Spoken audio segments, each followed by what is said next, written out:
কই থেকে আসলা? অনেকদিন পরে দেখা, কেমন আছো? এই তো ভালো। কি মনে করে আসলাম তো একটা দরকারে। কি দরকার? দরকার বলতে মামা টাকা পয়সার খুব একটা সমস্যায় পড়ে গেছিলাম।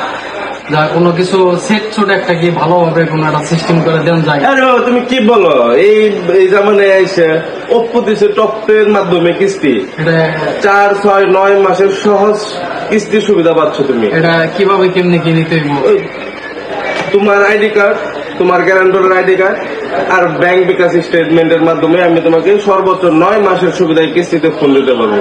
তুমি এখনো দেখা যায় মান্দাতার আমলে রয়েছ, মামা থাকতে তুমি লোক ফোন পাচ্ছ না, সেই টেনশনে আছো। ওটা জানি না, তাহলে তো এটা খুব সহজ একটা পদ্ধতি করছে। হ্যাঁ, তাহলে তো খুবই সহজ। আমার ফোনটা কেমন হলো? সুন্দর মামা, ফোনটা খুব ই করছে, ভালো করছে। তাহলে যে আপনি যে ওপ্পো টপের মাধ্যমে একটু ফোন পাইলেন আপনার এই আর্থিক সমস্যার মধ্যে, খুব একটা নিজের একটা খুব হেল্প করলো আর কি। কিভাবে হলে ওটা বোঝাইতে পারবো না, খুব একটা হেল্প হয়েছে। ঠিক আছে মামা, আমরা দেখা করবো ইনশাআল্লাহ আসবেন। ঠিক আছে। এই বাবা আপনার ফোনটা